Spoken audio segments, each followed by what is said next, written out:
Hi, this is Jo from J.H.Leather, and in this video I'll be showing you how to make a padded clincher dog collar. Let's get started.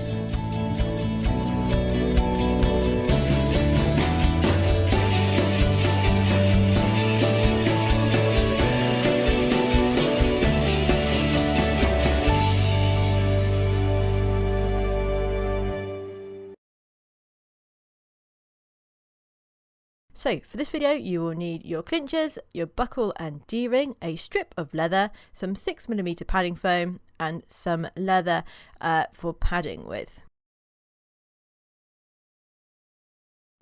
So what we're going to do is find the best end of our leather, and then once we have that we're going to cut an egg point on that end.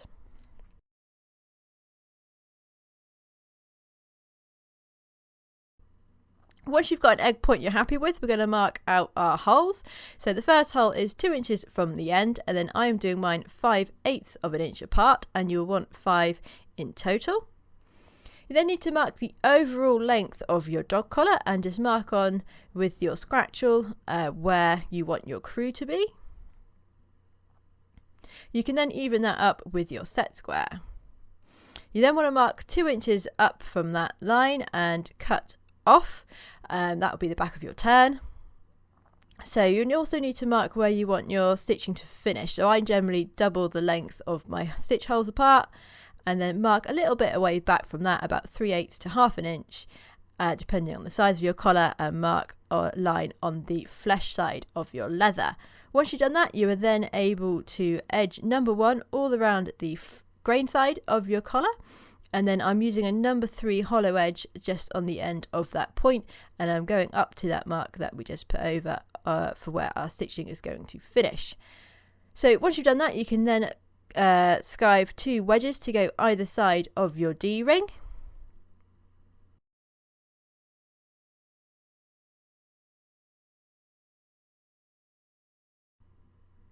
And you can now stain and crease your collar.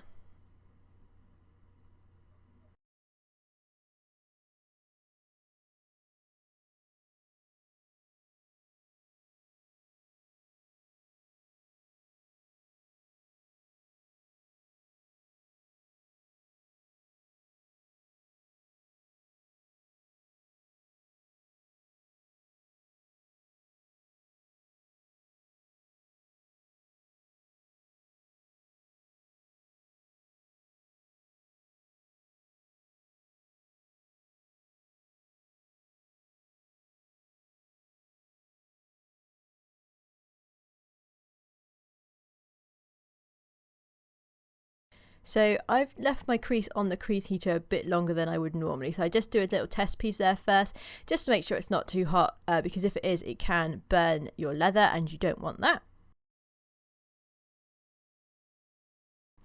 So once you've creased, you can then even up your holes with your dividers.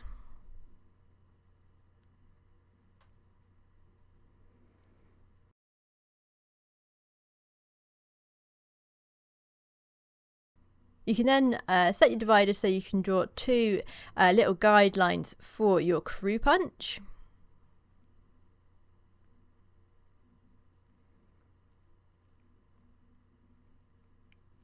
And then once you're happy, you can punch your crew all the way through your leather.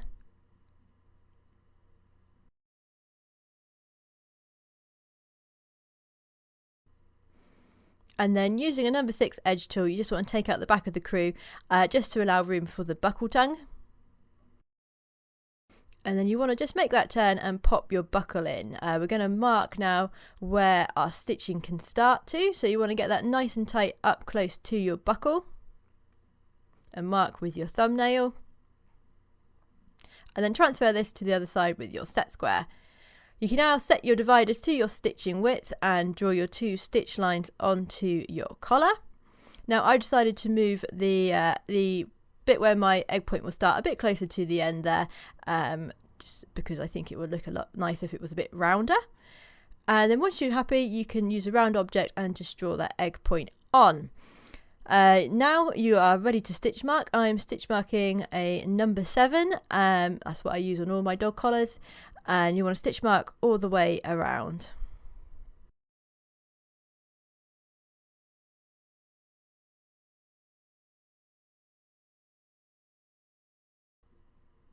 So to make sure you get your stitches even on both sides, you can sort of line up your stitch marker using your set square just to make sure and transfer that to the other side.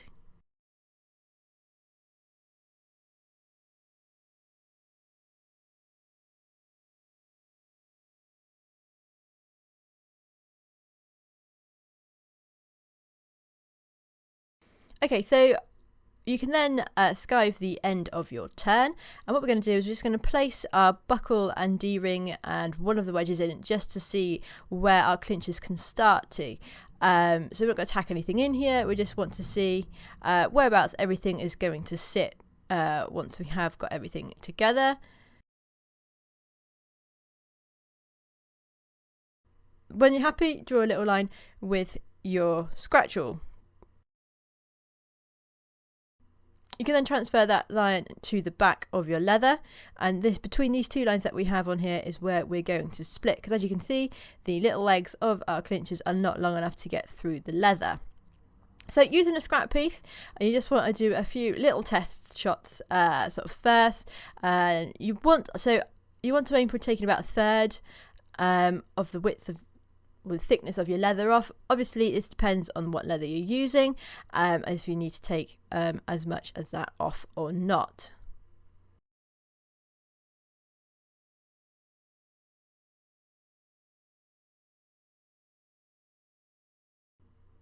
So once you're happy you've got your splitter set to the right depth, you can then split between two marks on your dog collar.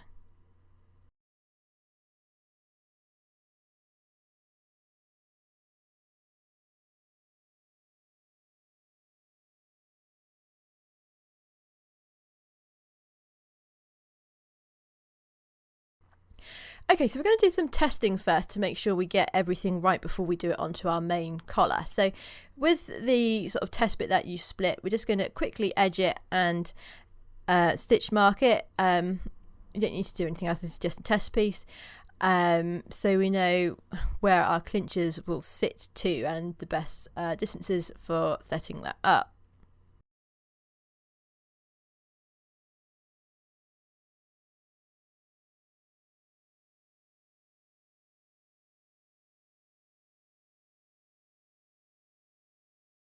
So what you want to do is, like with our crew punches where we draw some tram lines on, some little guidelines, we want to do the same for our clinchers. So what you want to do, the little legs will be a set width. You want to make sure your sort of centre or your tram lines are the same distance as that. So just sort of make arrangements with your dividers, just draw the two lines on, and so that gap in the middle is the same distance as the legs are wide. Then on one end, just draw yourself a nice line across with your set square, and then you want to measure the distance between your clinchers. So mine is just over 3/4 of an inch, so you want to set your dividers to that and just draw a few dots along that line with it, and then even them across with your set square. So we're going to basically do this test first because we want to make sure that we're all set up right. If our sort of slots are going to be too close together, the teeth or the clinchers won't sit right, and same if it's too far apart. So once you set up for your first test run, using a sharpened screwdriver, you can just hit this all the way through your leather. And now on this test I got very lucky. Normally it takes me an awful long time and an awful lot of fiddling around trying to get the right distance between my slots for the clinchers, but this time I actually managed to get it right first time. But I mean, like I said, you've got, this is where, you spend the time here getting your distances right, and then your overall collar, it's going to benefit from that.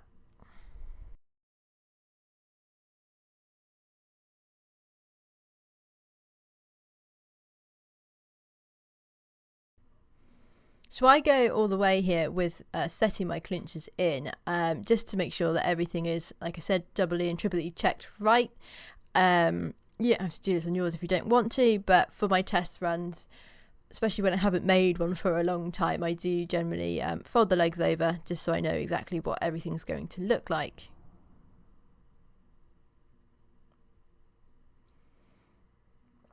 So once you're happy you've got everything set up, you can then set or start marking out your collar. So I got quite lucky here with my dividers, and the setting that I used them on to draw my tram lines was also the same distance apart that they needed to be for the clinchers, which was really handy.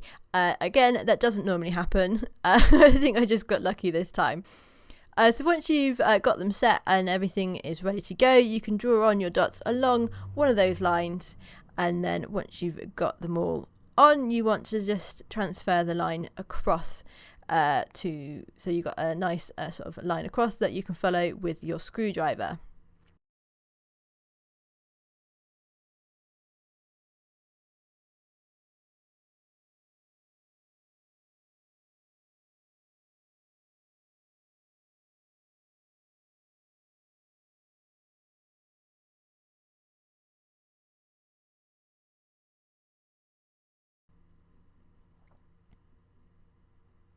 And once you've got them all marked on, you want to now use your screwdriver and just hit all those slots through.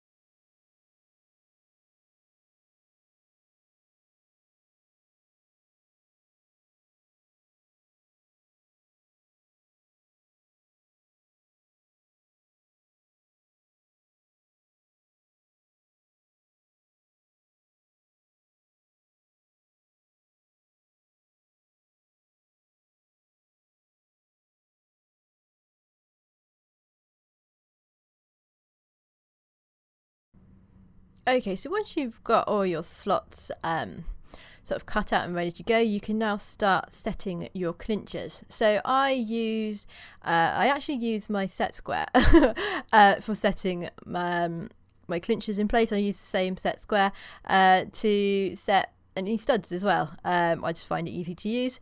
And you just want to go one at a time, starting from your crew punch end down. You can start from the other end as well if you like. I just like starting from the top, and then folding the legs over and then tapping them lightly with a little hammer.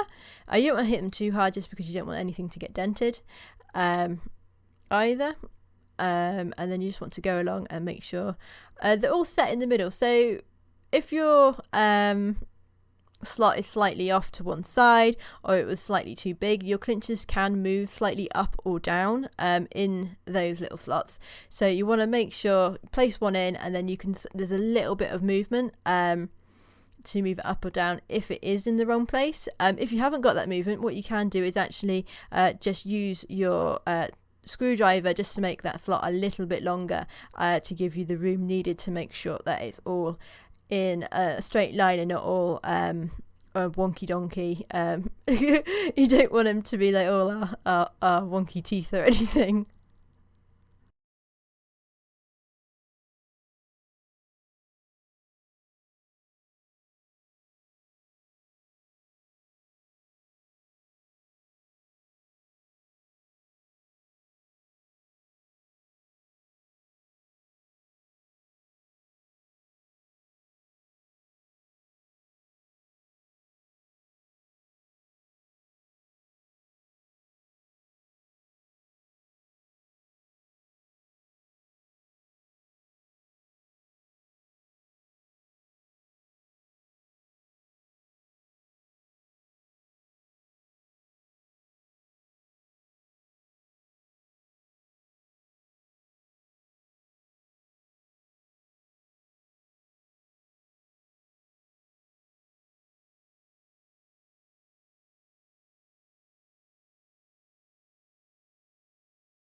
Right, so when I got to the end of my clinchers here, I actually decided to add another clincher in because I saw that I had room to do so. So you can do this if you feel that you've got the room to do it. It's easier to add a slot than it is to take it away, which is why I didn't add it in to start with.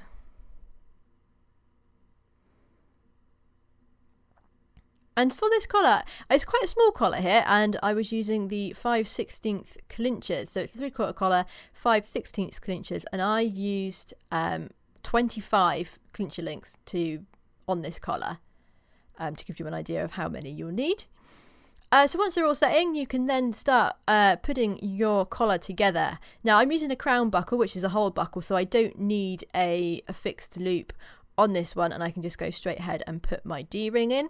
Obviously, if you've got a sort of an open buckle, then you will need to cut yourself and fit a loop in here as well.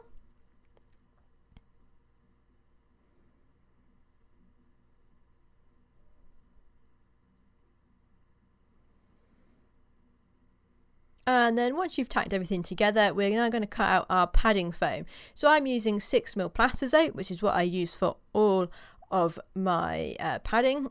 And I add about a 1/16 to the overall width of the collar. So my collar is 3/4 of an inch, and I'm cutting my padding 3/4 of an inch plus a 1/16.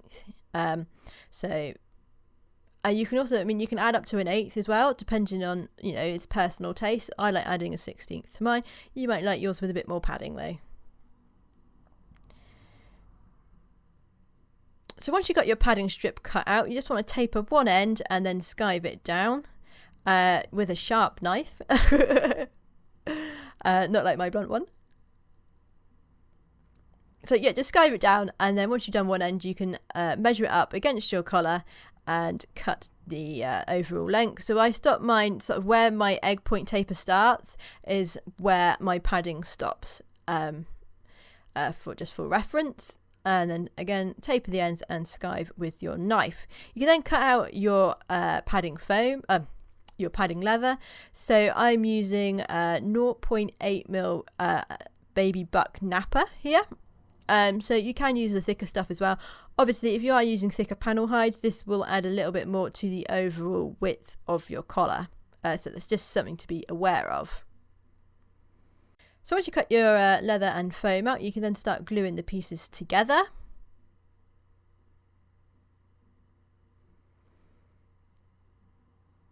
And so you want to grab a pen, and then what we're going to do is we're going to fold our leather around our foam and roughly mark where the centre of the foam is along both sides.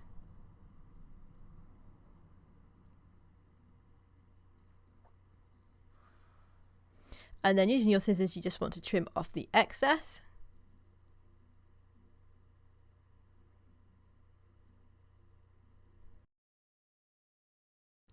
And then you can start gluing your leather around your foam.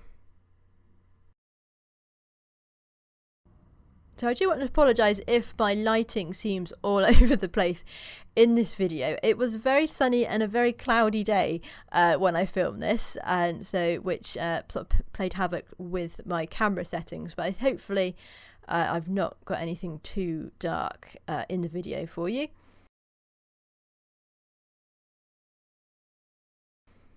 And so once you've wrapped your leather around your foam, you want to just, using your scissors, cut at an angle the two ends to the size that you need, and then you can glue the two parts together.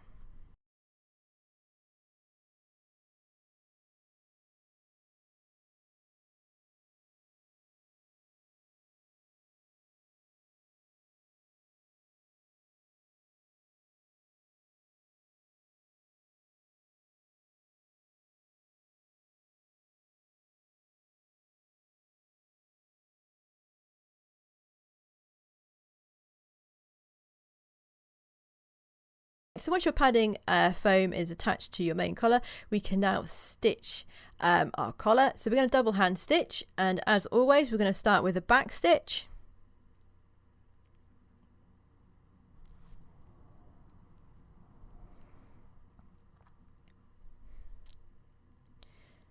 And then we're going to do one stitch over the edge as well.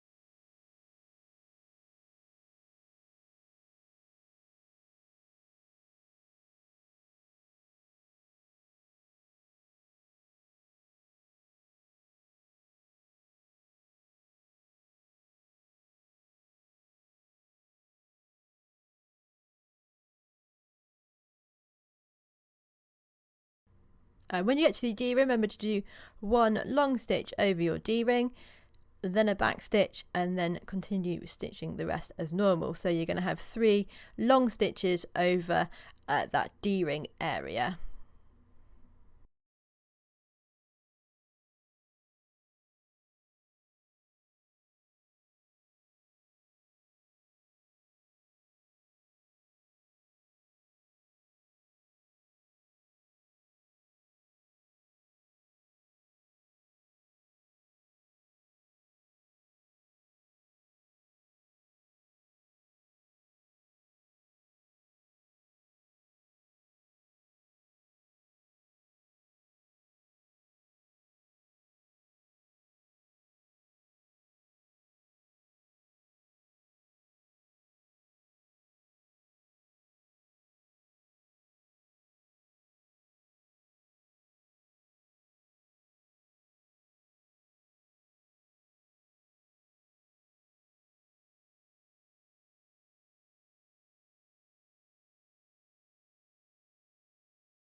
Okay, so when you get near to where your D-ring is, you just want to make sure your long stitch is in the same place on both sides of your collar. So you just count how many stitches and then transfer that mark to the other side. And then do your 3 stitches over your D-ring.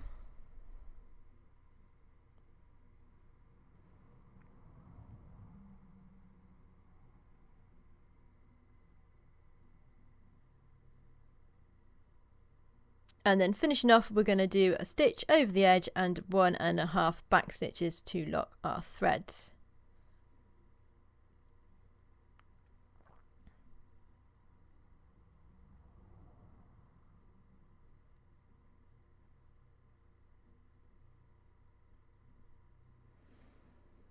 And then you want to cut your threads off nice and close to your leather here. And then on one of my wedges are slightly sticking out on one side, so I'm just going to get a little blade here and just trim that nice and flush. So you just, if you have to do that, just make sure you move the padding out the way first and just trim that off flush to your leather. And then you're ready to start doing your finishing touches. So you're going to want to restain the whole of your collar and polish and also recrease as well.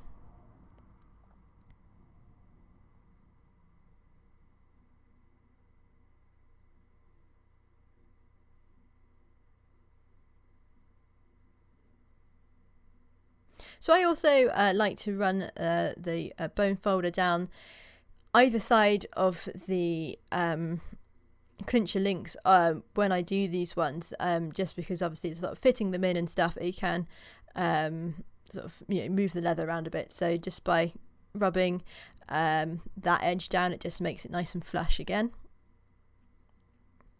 And then you want to crease all the way around your collar.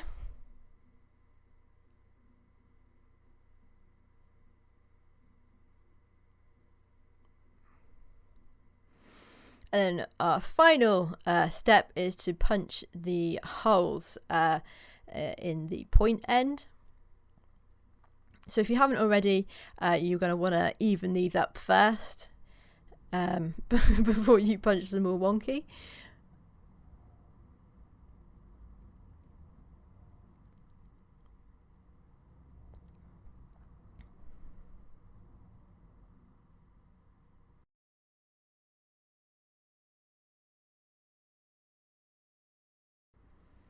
And there you have it. There is your finished padded clincher dog collar. So thank you very much for watching this video. If you like the video, please click the thumbs up button and subscribe for more videos and tutorials. You can also visit us on Instagram. We are at J.H.Leather, where you can see sort of some of the stuff that I'm making in the workshop and sort of see some of the stories of things that are going on. Anyway, thank you for watching and I'll see you in the next video.